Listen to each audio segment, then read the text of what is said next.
Olá, estudantes do 7º ano. Neste vídeo vamos falar sobre a formação do território brasileiro. Quais as principais características, como aconteceu a ocupação e a expansão da ocupação deste território. Nesse sentido, pensamos juntos então. O que você sabe sobre a formação do território brasileiro? Você já sabe alguma característica? Sabe como se deu todo esse processo de ocupação do território e de expansão das terras chamadas de Brasil? Nós temos que entender primeiramente o próprio conceito de território. É importante perceber que o território é uma porção do espaço geográfico apropriado e delimitado a partir de relações de poder. Então, é uma parte do espaço geográfico que tem fronteiras estabelecidas a partir de um poder instituído por um governo, por exemplo, ou por alguém que dominou ou tomou posse dessas terras. Por isso que a gente diz, as terras brasileiras já existiam. O que aconteceu foi a formação do território, dessa área com fronteiras delimitadas e com um poder instituído, né? E aí nós vamos ter essas relações de poder são justamente responsáveis pelo estabelecimento ou pela criação das fronteiras. Mas para a formação do território brasileiro, se dependesse do Tratado de Tordesilhas, ele seria bem menor do que ele é hoje, né? Muito menor, menos da metade do que é o Brasil hoje, era o Brasil quando os colonizadores chegaram aqui.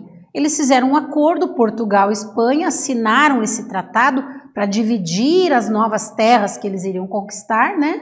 Então, em 7 de junho de 1494. E depois eles saem, então, navegando para conquistar essas novas terras. E a área que os portugueses tomam posse, considerando o Tratado de Tordesilhas, era bem menor, era praticamente só a faixa litorânea.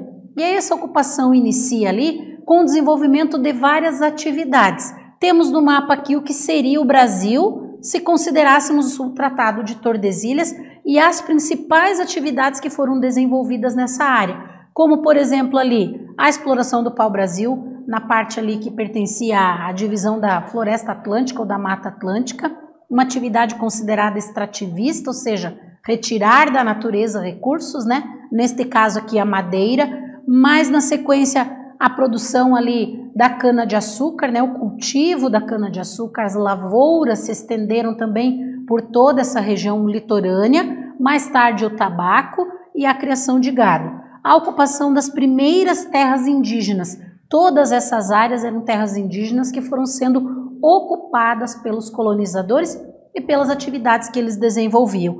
E depois expedições para o interior do território, para capturar indígenas e para descobrir ali metais preciosos, feitas pelos bandeirantes, também contribuíram nessa ocupação do território brasileiro. As terras a oeste, né, da linha de Tordesilhas foram sendo ocupadas pelos portugueses, eles foram dominando essas áreas que até então eram espanholas. Ali também a busca pelas chamadas drogas do sertão, que eram especiarias, temperos, principalmente ali na região amazônica, né, através do rio Amazonas, que também ultrapassavam Tordesilhas e invadiam as terras espanholas da época, né? E os bandeirantes, claro, que tiveram um papel fundamental na ocupação do interior do território brasileiro. Aqui nós temos as atividades iniciais, então, ocorrendo no Brasil, principalmente a cana-de-açúcar em toda a extensão do litoral, depois a pecuária mais para o interior, a mineração também vai acontecer mais tarde aqui depois na ocupação de áreas mais interioranas do Brasil, como neste caso aqui do mapa seguinte. Então aqui nós já temos atividade de mineração ocupando o interior e atraindo pessoas para também morarem nessas áreas. E a atividade pecuária, que era só nesta porção, também se estende para outras áreas do território brasileiro.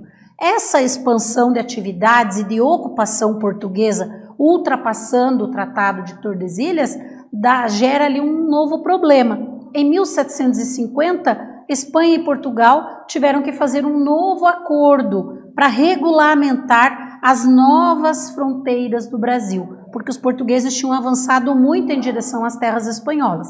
Então eles assinaram o Tratado de Madrid, que praticamente definiu os limites do território brasileiro que são seguidos até hoje, só com algumas diferenças pequenas ali na porção oeste do Brasil.